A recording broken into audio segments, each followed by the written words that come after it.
계속해서 큐티를 하고 있는 분들은 에스겔 1장부터 계속해서 심판에 대한 내용들, 죄를 지적하는 내용들에 대해서 조금 좀 피곤해할 수가 있어요. 그런데 오늘 36장에서는 하나님이 회복에 대한 메시지를 우리에게 선포를 하고 있어요.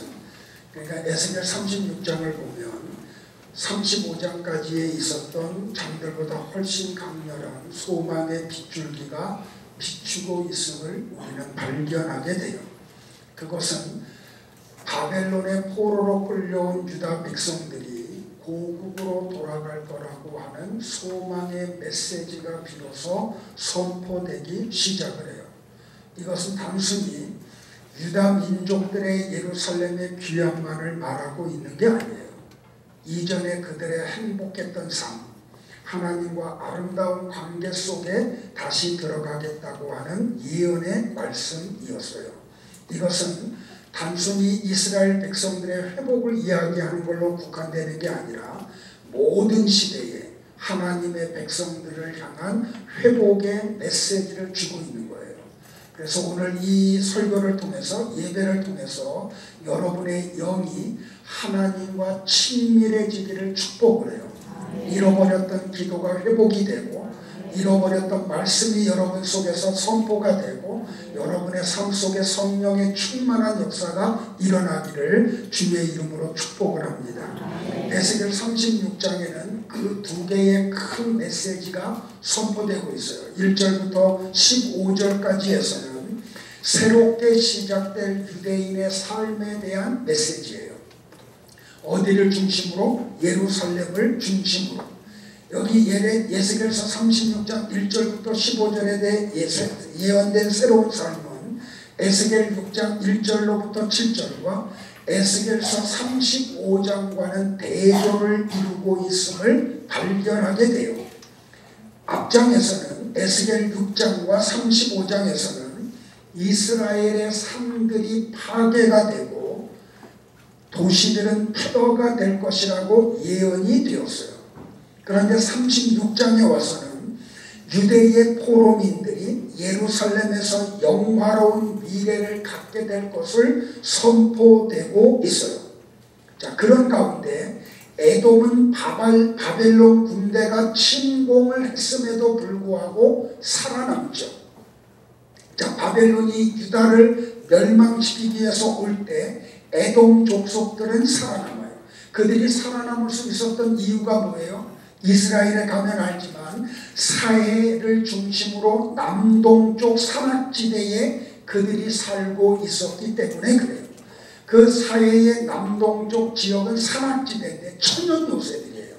가파른 절벽과 적의 공격을 피할 수 있는 요새와 같은 공간들을 그들은 가지고 있었어요. 에돔 사람들은 느부갓네살의 군대를 피하여 산악에 숨었죠. 그러나 바벨론의 군대를 피했던 산악 요새들 가운데 대표적인 산악인 세일산의 평화도 오래가지 못해요. 이유는 하나님이 에돔을 향하여 심판을 하셨기 때문에 그래요. 하나님이 에돔을 심판하신 이유가 무엇입니까? 유다가 바벨론에 의해서 멸망당에 끌려갈 때 에돔 족속들도 거기에 편승해서 유대인들을 괴롭혔기 때문에 그래요. 그러나 바벨론에 의해 무너졌던 이스라엘의 산들은 하나님에 의해서 다시 회복될 것이라고 오늘 선포가 되고 있어요. 하나님은 말씀하시면 성취하시는 분이죠. 하나님이 예언했다는 것은 이루어짐을 이야기하죠.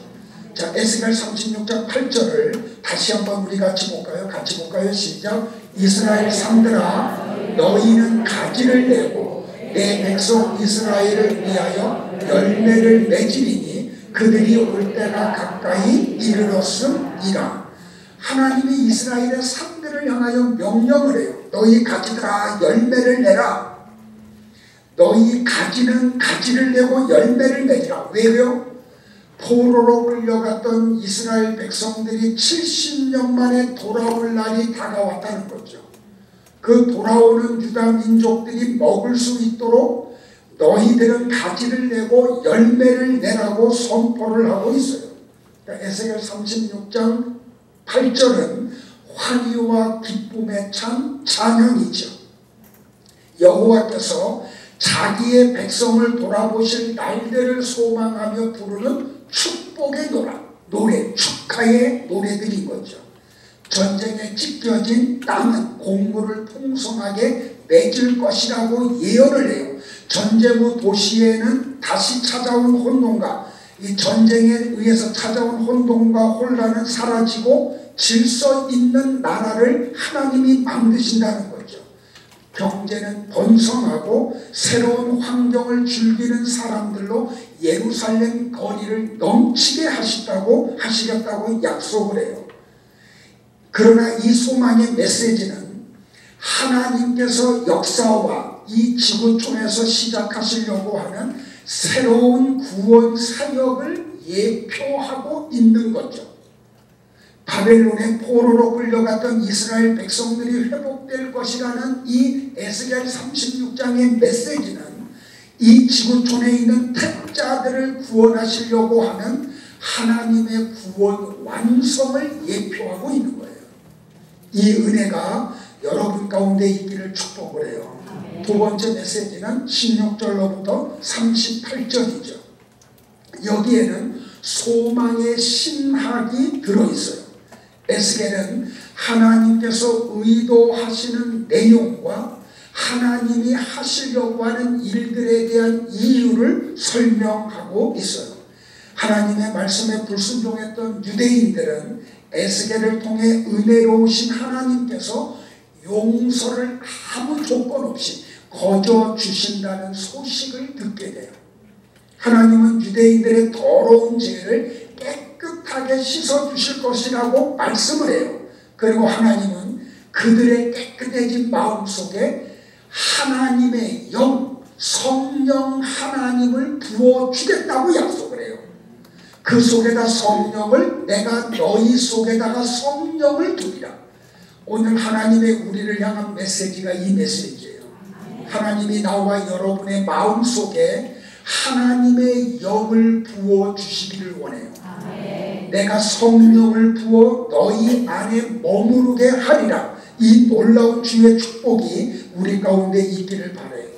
바울은 에베소서 2장 8절에서 이 약속에 대해서 이야기하죠. 같이 볼까요? 시작. 너희는 그 은혜에 의하여 믿음으로 말미암아 구원을 받았으니 이것은 너희에게서 난 것이 아니요 하나님의 선물이라. 에스겔은 에스겔 36장 16절로부터 24절에서 바벨론의 포로로 끌려온 유대인들의 잘못들과 악행들을 되돌아보았어요. 바벨론 사람들과 많은 유대인들은 예루살렘의 멸망, 그것은 하나님의 실패라고 해석을 했어요. 유대인들조차도.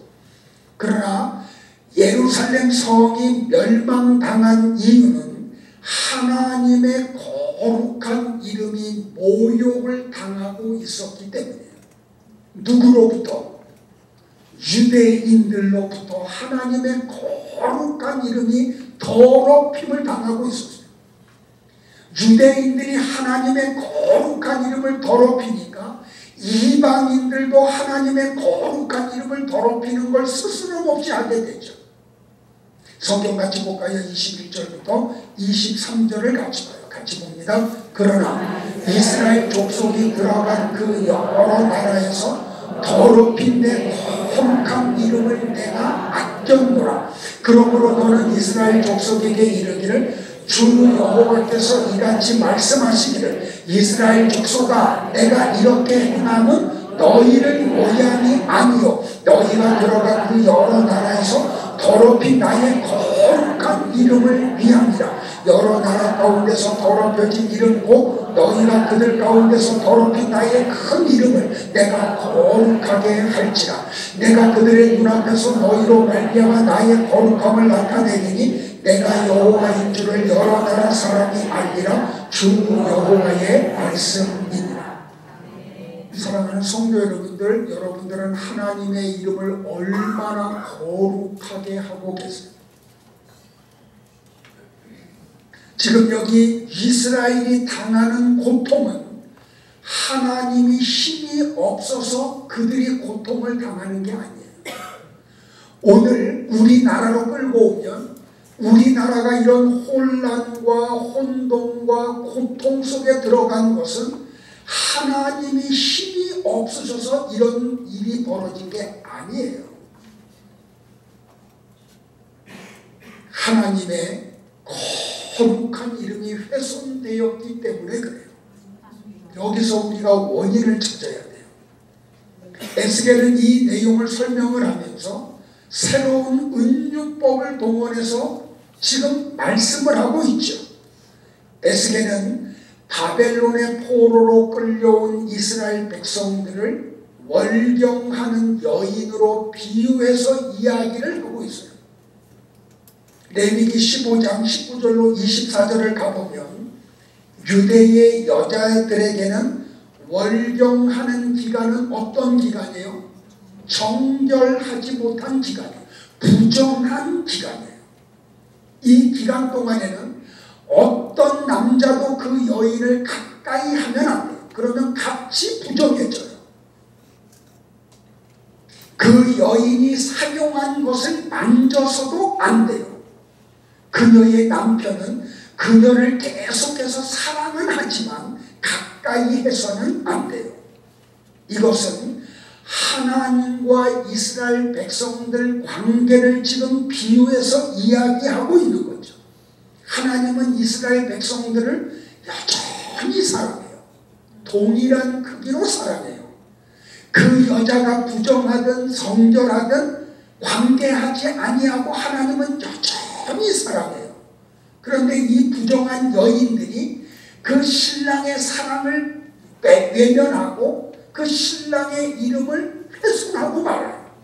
그래서 하나님은 사랑 안에서 자기의 신부인 이스라엘 백성을 심판하기로 작정을 하세요. 하나님이 사랑하는 신부인 이스라엘을 심판하시는 이유가 뭐예요? 그들이 우상 숭배를 했고 우리 에스겔서를 지금 쭉 봐왔듯이 부도덕한 삶을 살았기 때문에 그래요. 그러니까 우리나라가 회복되려고 하면 일반 세상 사람들은 하나님을 모르니까 교회 안에 있는 성도들이 하나님에게로 돌아와야 돼요. 내가 섬기는 우상을 다 내려놓고 부도덕한 삶을 돌이키고 하나님 앞에 와서 하나님만을 찬양을 해야 돼요. 그런데 보세요 여러분들, 부모가 사랑하는 자녀를 회치로로 때릴 때 부모의 마음은 찢어지죠. 하나님의 심정이 지금 그와 같아요. 하나님은 이스라엘을 심판하시면서도 그들을 구원할 계획을 이미 갖고 계셨어요. 바벨론 사람들과 다른 이방인들은 하나님의 이런 행동을 이해할 수 없죠. 욥기서의 표현대로 때리시고 난 다음에 싸매시는 하나님, 징계하시고 회복시키시는 하나님, 그 하나님을 세상 사람들은 이해하지 못해요. 그러나 자녀들은 이해를 하죠. 하나님은 자기 백성을 원래의 상태로 회복시키심으로써 자기의 전적인 능력을 이방 나라에 과시하기를 원하는 거죠. 역설적으로 이방 나라들은 이러한 하나님의 회복 계획을 통해 유익을 얻어요. 참 신비롭게 하나님이 이 일을 이루시는 날 이스라엘 백성들과 이방의 여러 나라 사람들은 하나님만이 유일하신 신이심을 알게 돼요. 이걸 통해서 말이에요. 나와 여러분에게 일어나야 될 지식이 바로 그거예요. 신은 하나님 한 분밖에는 없다. 나머지 것들은 다 가짜들인 거죠. 그래서 하나님이 우리가 새벽에도 어제도 오늘도 새벽에 우리가 말씀을 묵상했듯이 마치 하나님이 안 계신 것 같아요. 악한 사람들이 악을 행함에도 불구하고 그들은 여전히 멀쩡하고 하는 일이 잘 되고 오히려 높은 위치에서 누리면서 살아요. 그런 걸 보면 마치 하나님이 안 계신 것 같아요. 그러나 하나님이 안 계신 게 아니죠. 그죠? 하나님이 침묵하고 계시고 긍휼히 여기고 계신 거죠. 하나님이 힘이 없으신 게 아닌 거죠. 하나님이 못 보시고 못 들으시고 모르시는 게 아닌 거죠. 그런데 하나님의 때가 되면 하나님의 하나님 되심을 드러낼 거예요. 그걸 통해서 뭘 선포하기를 원해요? 이 세상의 신은 나밖에 없다. 이것을 선포하기를 원하세요. 하나님이 행하시는 일이 일어나면 유대인들은 그 일을 통하여 놀라운 변화를 겪게 될 거예요. 에스겔은 여호와께서 반역적이고 죄 많은 백성들을 깨끗하게 씻기 위해 소낙비를 보내실 것을 예언해요. 성령의 소낙비를요. 이 성령의 소낙비를 통해 새로운 생명이 탄생하게 됐죠. 돌 같은 마음은 옥토같이 부드러운 마음으로 변화가 될 거예요. 생명을 주는 하나님의 영은 백성들의 완고한 정신들을 바꾸어 놓아버리고 말 거예요. 여러분들 보세요. 마음은 뭐예요? 기본적인 인간의 본성과 성품을 가리키죠.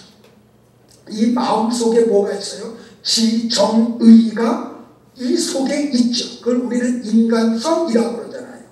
그 반면에 영은 우리의 소원과 생각들을 규정하는 내면적인 실체들이에요. 그러므로 하나님은 이스라엘과 세상 나라들에게 구원을 베푸실 것이며 그 구원은 그들의 내면적 자아를 완전하게 바꾸어 놓아 버리실 거예요. 누가? 하나님의 영이 우리 안에 들어와서 말이에요. 그러자 비로소 그들은 여호와를 사랑하기 시작해요. 우리의 하나님을 향한 사랑의 출발이 어디서 시작되냐면 하나님의 영이 우리 안에 부어짐을 받을 때 비로소 우리는 하나님이 나를 너무너무 사랑하시는구나. 나는 하나님의 사랑의 대상이구나. 그래서 하나님의 영이 우리 안에 들어올 때 우리는 어떻게 돼요? 충성스럽게 그 하나님을 섬기게 돼요. 에스겔의 사고는 우리에게 하나님과 맺은 이스라엘의 언약의 본질에 대해서 새로운 통찰력을 갖도록 만들어요. 모세의 언약은 한 나라인 이스라엘에 초점을 맞추었어요. 십계명은 이스라엘에게 헌법과 같았죠. 그러나 이스라엘이 실패했기 때문에 에스겔은 새로운 종류의 언약을 지금 이야기해요. 이스라엘은 하나님의 거룩함을 온 세상에 드러내는 일에 실패해버리고 말았어요. 그러므로 하나님은 자기의 거룩한 이름을 드러내기 위해서 먼저 자기 백성을 완전히 새롭게 개조시키기를 원해요. 그 방법은 독특한 방법으로. 어떤 방법? 하나님의 영을 그들의 마음에 집어넣음으로 그들을 통하여 하나님의 거룩한 이름이 회복되기를 원해요. 에스겔 36장 27절에서 하나님이 에스겔을 통하여 이런 예언을 하죠. 내가 나의 새 영을 너희 속에 둘 것이다. 오늘 이 메시지가 여러분을 향한 하나님의 메시지가 되기를 바라요. 지금 하나님이 이 목사를 통해서 여러분에게 선포해요. 내가 나의 영을 너희 속에 둘 것이라고 말해요. 구약의 선지자들은 지금 우리와 같이 성령을 이해하지 못했어요. 그러나 그들은 성령 하나님이 오실 것에 대하여 선포를 했어요. 요엘이, 이사야 선지자가 말이에요. 이런 구약의 예언자들의 약속들은 사도행전 2장에서 오순절날 성취가 되죠. 오순절날 성령이 오심을 통해 사도들뿐만 아니라 온 세상의 여러 나라 사람들은 죄의 용서와 새로운 태어남을 경험하게 되어버리고 말죠. 그 영을 하나님이 나와 여러분에게도 부어주시기를 소망을 해요. 바울은 로마서 8장 15절과 16절에서 로마에 있는 성도들에게 이렇게 권면을 했어요. 다 같이 볼까요? 시작. 너희는 다시 무서워하는 종의 영을 받지 아니하고 양자의 영을 받았으므로 우리가 아빠 아버지라고 부르짖느니라. 성령이 친히 우리의 영과 더불어 우리가 하나님의 자녀인 것을 증언하시나니. 예수님은 요한복음 6장 63절에서 제자들에게 이렇게 말씀을 하셨죠. 같이 볼까요? 또요. 살리는 것은 영이니 육은 무익하니라. 내가 너희에게 이른 말이 영이요 생명이라. 믿으세요? 믿으시는 분들만 아멘 하기를 바랍니다. 근데 우리는 자꾸 어디에 관심을 가져요? 육에 관심을 가져요. 육의 회복, 육의 번성, 육의 풍성을 자꾸 요구해요. 근데 예수님은 분명하게 얘기했잖아요. 살리러 내가 왔는데 무엇을 살리러 왔냐면 영을 살리러 왔다. 육은 무익하다. 내가 너희에게 정말 살리고자 하는 게 뭐니? 영이야. 그게 생명이야 라고 얘기하잖아요. 그게 뭐라고요? 그게 바라크라고요. 복이라고요. 복이 뭐라고요? 죽어있는 시체 속에 하나님이 생명을 불어넣어요. 그게 바라크라는 말이에요. 그 하나님의 생명이 들어온 걸 뭐라고 한다고요? 영생이라고 이야기한다고요. 그러니까 우리가 하나님이 우리에게 관심을 갖는 게 어디에 있다고요? 영에 있다고요. 깨닫기를 축복을 해요. 그러니까 하나님은 우리의 죽어있는 영을 살리시기를 원해요. 지금 잠자고 있는 우리의 영을 깨우시기를 원해요. 약해져 있는 여러분의 영을 강건하게 하기를 원해요. 우리의 죽은 영을 살리는 것은 하나님의 말씀이죠. 하나님의 말씀이신 예수 그리스도가 이 세상에 오셨고 그 예수 그리스도를 믿는 자들의 죽은 영이 살아났죠. 우리는 그 예수 그리스도의 영인 성령님을 통해 예수님을 만나고 예수님을 통해 하나님을 아바 아버지라고 부르짖게 되죠. 이 놀라운 주의 은혜가 있기를 축복을 해요. 자, 정리할 텐데 옆 사람들에게 한 번만 더 권면해요. 성령의 충만을 받으시기 바랍니다.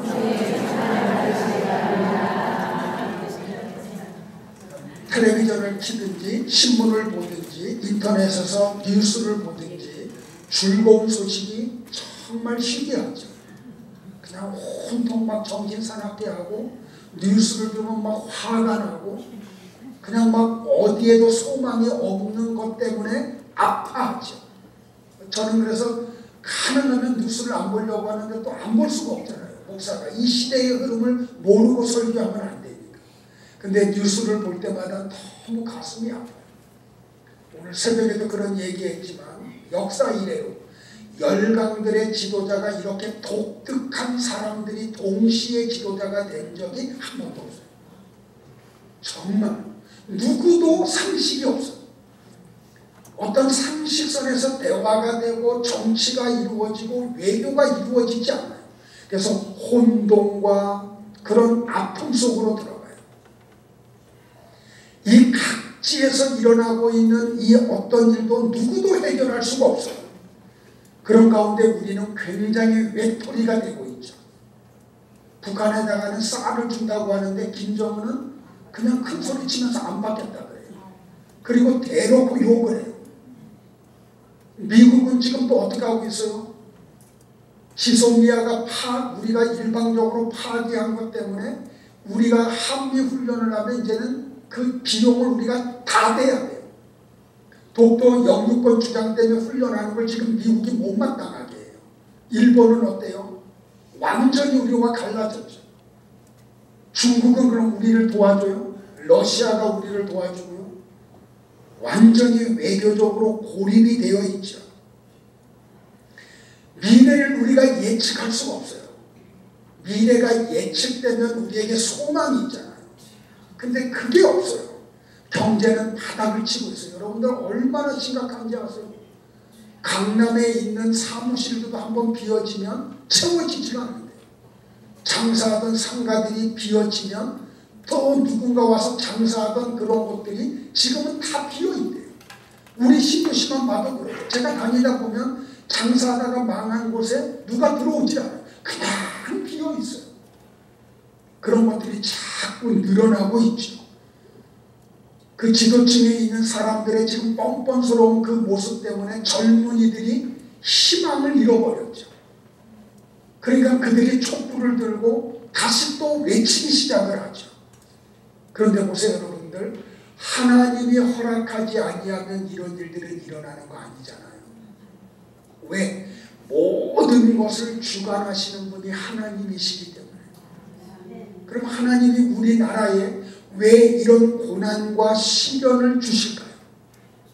하나님이 이유 없이 고난을 주시고 시련의 때를 허락하시는 게 아니잖아요. 하나님이 나와 여러분에게 주신, 우리 한국에 주는 메시지가 에스겔 36장 22절이라고 생각을 해요. 같이 한번 볼까요? 시작. 그러므로 너는 이스라엘 족속에게 이르기를 주 여호와께서 이같이 말씀하시기를 이스라엘 족속아, 내가 이렇게 행함은 너희를 위함이 아니요 너희가 들어간 그 여러 나라에서 더럽힌 나의 거룩한 이름을 위함이라. 하나님이 우리에게 회복을 약속을 하세요. 근데 회복의 그 이유가 뭐라고요? 우리 때문이 아니라 하나님의 거룩한 이름 때문에. 왜? 우리나라가 어떻게 세워졌어요 여러분들? 우리나라의 그 건국의 배경을 우리 다 알잖아요. 그 조선시대에 그 하나님도 알지 못하는 젊은 청년 이승만을 하나님이 찾아가시고 예수 믿게 하시고 성경의 기초에서 대한민국을 세우셨잖아요. 그러니까 우리나라는 하나님이 세운 나라예요. 그러니까 여러분들 보세요. 얼마 전에 텔레비전 프로그램과 콩고에서 한 젊은이가 한국으로 유학 갔다 눌러서 살아요. 한국말을 너무 잘해요. 이름은 제가 잊어버렸는데 이 사람이 우리나라의 역사를 이야기하는데 나보다 더 잘 알아요. 우리나라 역사를. 근데 이 친구가 주로 이제 우리가 불매운동하고 있는 그 유니모 그 속내를 사입었대요. 근데 이 사람도 이제 한국이 같이 된 거예요. 그래서 불매운동에 같이 동참을 한 거예요. 그래서 이제 한국 그 메이커가 있는 속내를 샀더니 자기한테 다 작더래. 그런 고통을 얘기하면서 무슨 얘기를 하는지 아세요? 너무너무 중요한 이야기를 하더라고요. 2차 세계대전이 끝나고 난 다음에 콩고도 해방이 되고 대한민국도 해방이 됐는데 해방된 이후로 70년, 80년 만에 콩고와 대한민국은 접근할 수 없는 격차가 벌어졌대요. 우리나라는 G7이잖아요. 200개가 넘는 나라 가운데 12개 국가에 들어갔잖아요. 여러분들 한번 지구본을 놓고 한번 보세요. 우리나라가 얼마나 땅덩어리가 큰가.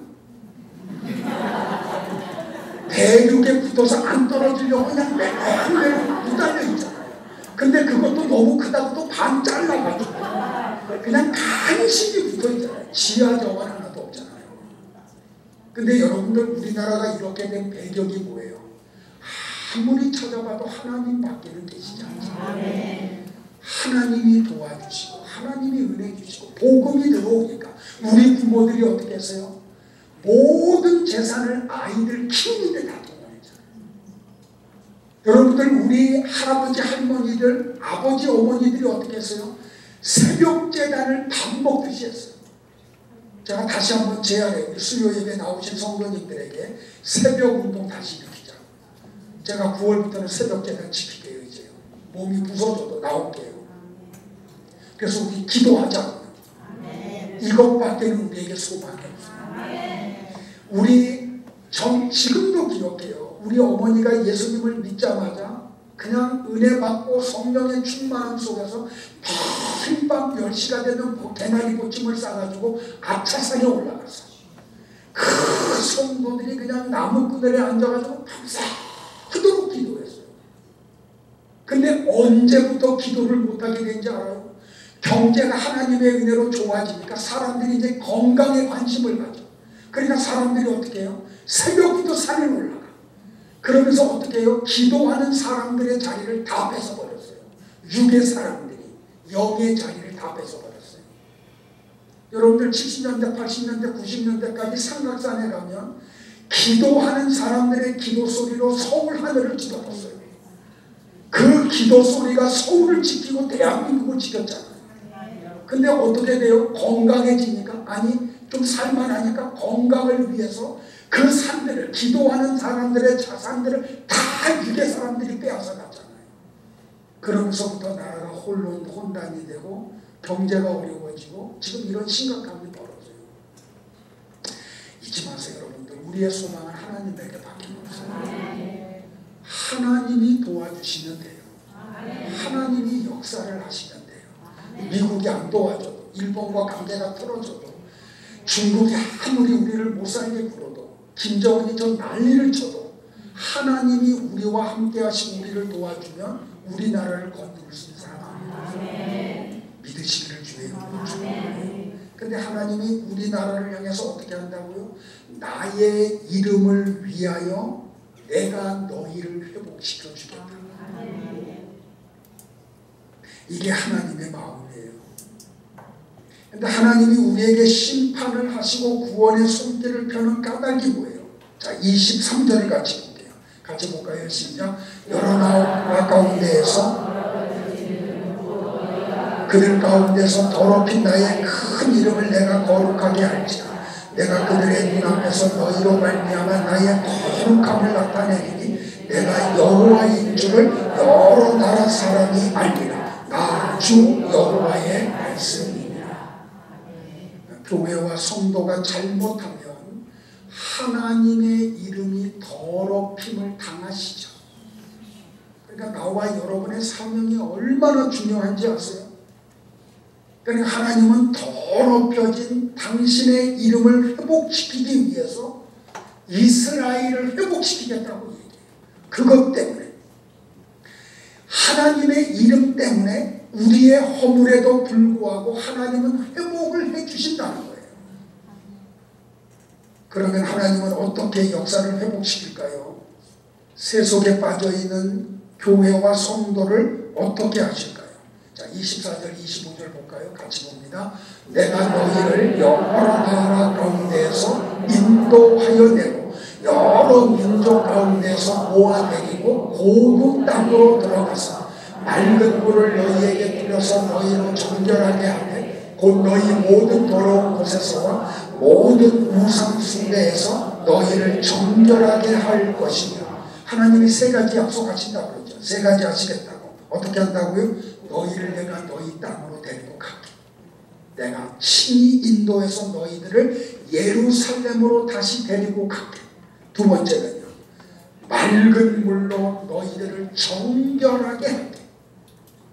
세 번째는요, 우상 숭배에서 너희들을 정결하게 할게.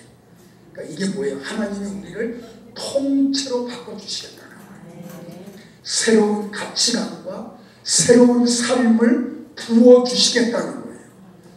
굳은 마음을 제거해 주시고 부드러운 마음으로 만들어 주시겠다는 거예요. 하나님의 말씀대로 행하고 살 수 있는 능력을 주시겠다는 거예요. 사는 것이 은혜라는 깨달음, 내가 하는 것이 아니라 하나님께서 하신다는 것을 느끼게 되는 순간을 주시겠다는 거예요. 그렇게 조금씩 하나님의 뜻을 따라 살아가면서 우리의 허물을 벗고 은혜의 보좌 앞으로 들어가게 되게 되죠. 하나님은 에스겔 36장 28절에서 이렇게 말씀을 하셨어요. 자, 저는 이 말이 우리를 향한 말씀이 되기를 바라요. 같이 볼까요? 시작. 내가 너희 조상들에게 준 땅에 너희가 거주하면서 내 백성이 되고 나는 너희 하나님이 되리라. 나는 오늘 하나님이 나와 여러분에게 이렇게 말씀해 주셨으면 좋겠어요. 너는 내 자녀고 나는 너의 하나님 아버지가 될 거야. 이것만큼 우리에게 힘이 되는 말이 있을까요? 이 우주와 만물을 창조하신 분이 우리 아버지가 되어주신다. 그리고 너는 나의 자녀가 될 거예요. 이것만큼 든든한 게 있을까요, 여러분들? 이것만큼 우리를 숨쉬게 하는 게 있을까요, 여러분들? 자, 29절, 30절, 31절 또 한번 볼까요? 시작.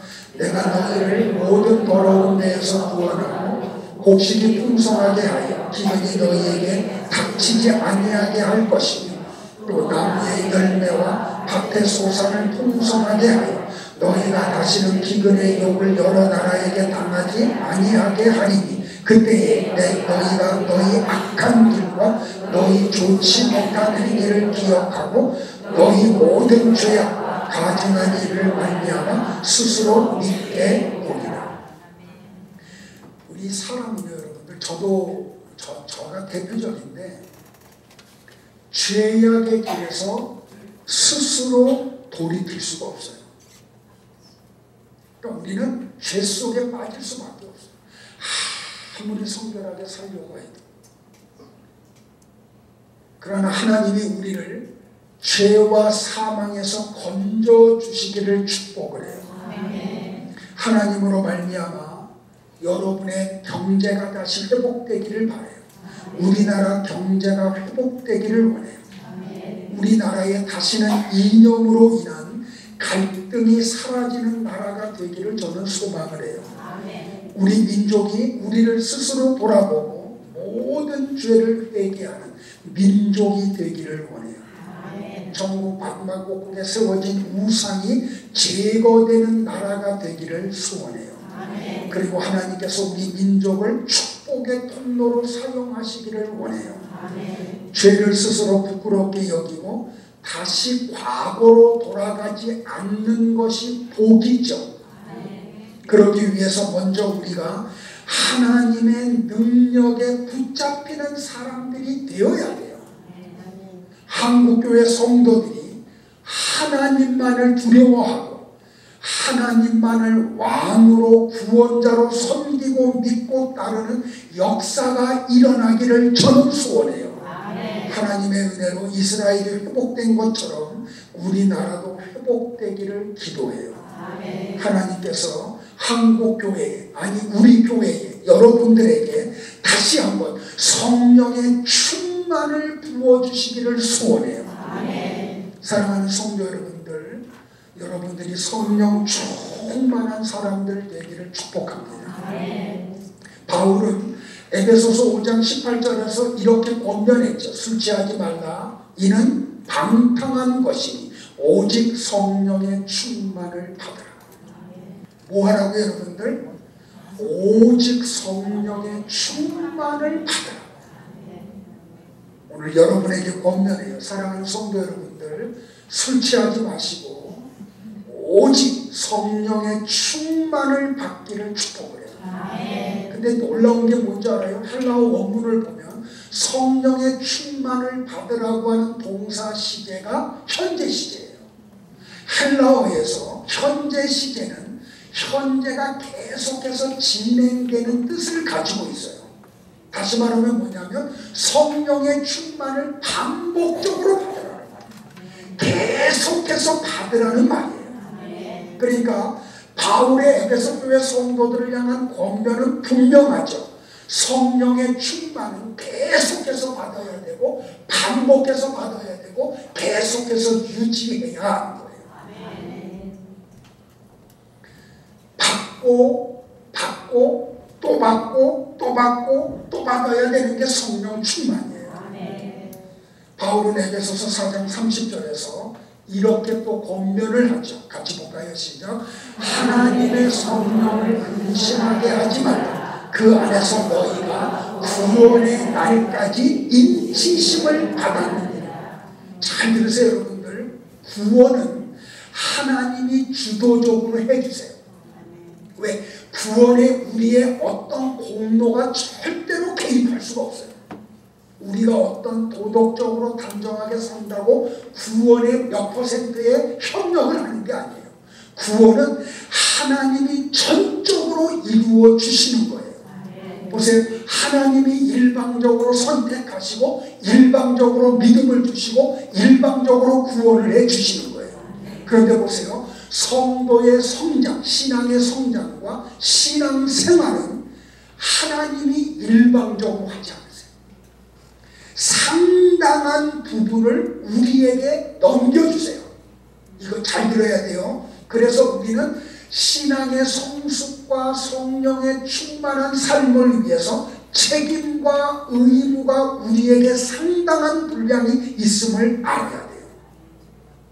그래서 하나님이 우리가 성령의 충만함을 유지하지 못할 때 어떻게 해요? 성경을 통해서 자꾸 말씀을 하세요. 성령의 조명을 통해서 계속해서 경고하세요. 그렇게 살면 안 돼. 기도 잃어버리면 안 돼. 말씀 잃어버리면 안 돼. 경건한 삶을 잃어버리면 안 돼 하고 하나님이 말씀을 우리가 묵상할 때마다, 설교를 들을 때마다, 기도할 때마다 성령님이 우리에게 자꾸 뭐를 해요? 경고를 하세요. 그러면 어떻게 해야 돼요, 여러분들? 우리는 옛 습관을 쫓아 사는 사람의 삶을 살아가면 안 돼요. 바울이 그런 삶을 어떤 걸 알아요? 성령을 소멸하는 사람이라고 해요. 성령을 근심하게 하는 사람이라고 해요. 잘 들으셔야 돼요.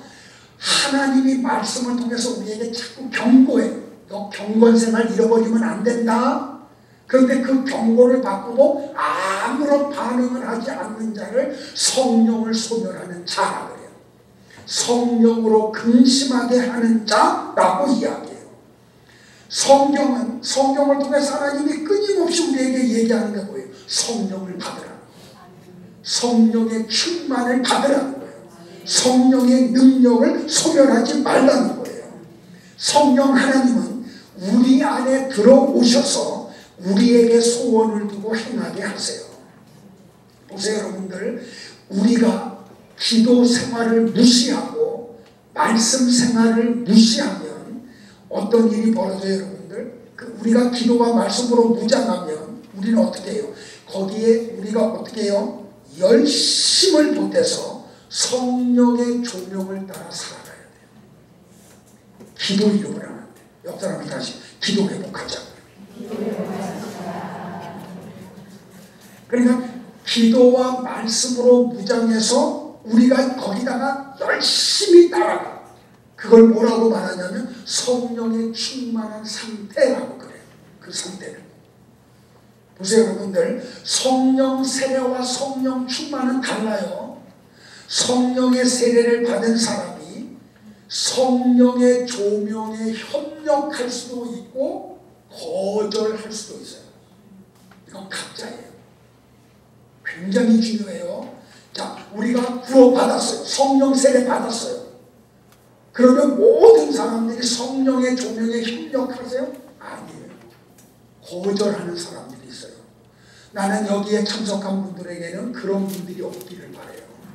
성령의 조명에 협력하는 성도들이 되기를 축복을 해요. 보세요, 여러분들. 영적으로 깨어있는 성도들은 성령의 조명이 일어날 때 민감하게 반응하지. 성경을 퀴티하든지 설교를 들을 때 성령의 조명이 우리 안에 일어나면 민감하게 반응하죠. 지난 주일날 우리 성도사님이 샘치고 운동하자 그랬죠. 그랬더니 어떤 집사님이 월요일날 7만 원을 입금했더라고요. 그러니까 이분은 어떻게 예민하게 반응하는 사람인 거죠. 그러나 은혜의 수단인 기도와 말씀과 성령을 소홀히 하는 자는 성령의 이끄심에 민감하게 반응을 못해요. 마음이 둔해져가지고 성경을 봄에도 불구하고 깨닫는 게 더디요. 삶을 돌이키는 게 너무 더디요. 그들은 비록 구원을 받았다고 할지라도 성령에 충만하고는 아무 관계없는 사람이죠. 잘 들어야 돼요. 지금 바울이 에베소 교회 성도들을 향해서 얘기한 게 그 뜻이에요. 성령의 충만을 받으라. 그 뜻이 바로 그 뜻이라는 말이에요. 근데 보세요, 여러분들. 여기 성령을 소멸한다는 헬라어의 뜻이 뭔지 알아요? 억누르다, 묶는다 라는 뜻을 갖고 있어요. 성령을 소멸한다는 것은 성령이 자극하는 걸 자꾸 무시해. 무디어져가지고 자기 고집대로 가요. 자기 고집대로. 계속해서 죄에 이끌려 가요. 여러분들 보세요. 기도의 자리에 나오지 않고 예배의 자리에 나오지 않는 사람이 성령에 충만한 사람이에요. 그 사람이 하는 말이 옳아요? 그 사람이 주장하는 게 바라요? 아니라니까요. 우리가 정말로 성령에 충만을 하면 계속해서 어떻게 해요? 그 성령의 깨달음 속에 들어간다. 근데 성령을 소멸하는 자는 어떻게 하냐면 성령의 자극을 자꾸 무시해. 그래서 어디를 자꾸 해요? 죄의 자리로 자꾸 내려가요. 구원하고 관계없어요, 여러분들. 구원받은 사람을 얘기하는 거예요. 구원받지 않은 사람은 아예 이것조차도 아니고. 그러니까 구원의 문제가 아니라니까요. 오늘 바울이 에베소 교회 성도, 아니 우리를 향한 권면은 바로 이 뜻이라는 말이에요. 그러다 보면 어떻게 돼요? 결국에는 영적인 귀머거리들이 되고 말아요. 그리고 어떻게 돼요? 하나님의 뜻을 분별할 수가 없죠. 왜? 제타우의 기도를 안 하는데요. 아이테우의 기도를 안 하는데요. 프로스코바이의 기도를 하지 않는데요. 어떻게 하나님의 뜻을 알아요? 성도 안에는 성령님이 계시기 때문에 그러한 삶을 살면 절대로 행복을 누릴 수가 없어요. 왜 그런지 아세요, 여러분들? 하나님의 영으로 우리가 거듭난 자들이기 때문에, 하나님의 생명이 들어온 자들이기 때문에 성령의 조명을 따라 살아갈 때 가장 행복해요. 먹을 게 좀 부족해도, 삶이 뻑뻑해도 그런 삶을 살 때 정말 기뻐요. 세상에 알 수 없는 기쁨이 우리 안에서 일어나요.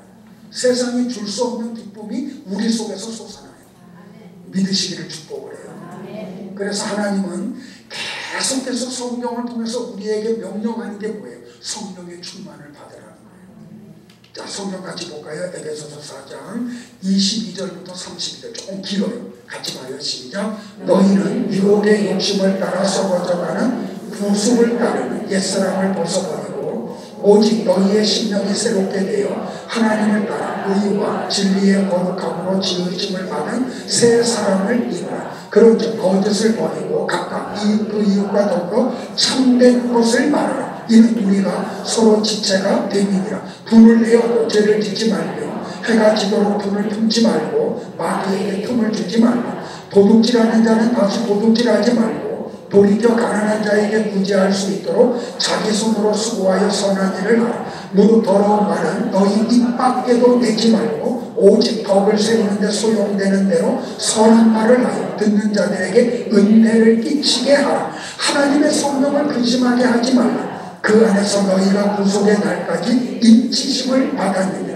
너희는 모든 악독과 모함과 분냄과 떠드는 것과 비방하는 것을 모든 악의와 함께 버리고 서로 친절하게 하며 불쌍히 여기며 서로 용서하기를 하나님이 그리스도 안에서 너희를 용서하신 것 같이 하라. 이게 뭐예요? 이게 성령에 충만한 사람의 삶이에요. 여러분에게 이 삶이 일어나기를 축복을 합니다. 그런데 이렇게 살지 않는 사람은 어떤 사람이라고요? 성령 충만하지 못한 사람이고 성령을 근심하게 하는 사람이다라고 바울이 정의를 내렸죠. 보세요, 여러분들. 나와 여러분 안에 들어와 계시는 성령 하나님은 강제로 일을 안 하세요. 잘 들어야 돼요. 그러니까 우리가 성도의 견인을 그렇게 착각하면 안 돼요. 한번 구원받은 성도는 성령 하나님이 억지로 끌고 간다. 그거 성도의 견인 아니에요. 성령의 견인 아니에요. 성령님은 우리가 말씀대로 살지 않으면 조명해 주세요. 그거는 하나님이 원하는 거룩한 삶이 아니다 라고 말해요. 그리고 어떻게 해요? 우리가 깨닫게 하시지만 우리가 의지를 발동해서 따라올 때까지 기다리세요. 이게 하나님이에요. 자, 결론이에요. 나와 여러분의 의지가 발동이 돼야 돼요. 그래서 우리가 어디로 가야 돼요? 선의 세계로 들어가야 돼요. 덕을 세우는 말을 우리가요 신앙 안에서는 잘 들으세요. 여러분들 옳고 그름으로 뭘 하려고 하면 안 돼요. 내가 옳으니까 옳은 걸 관철시켜야 돼. 절대로 은혜의 세계에 못 들어가요. 은혜 잊지 못해요. 다 하나님 앞에 맡기고 우리는 은혜의 세계로 들어가요. 그러니까 나와 여러분이 해야 될 일이 뭐냐면 의지를 움직여야 돼요. 이거는 누구도 도와줄 수 없어요.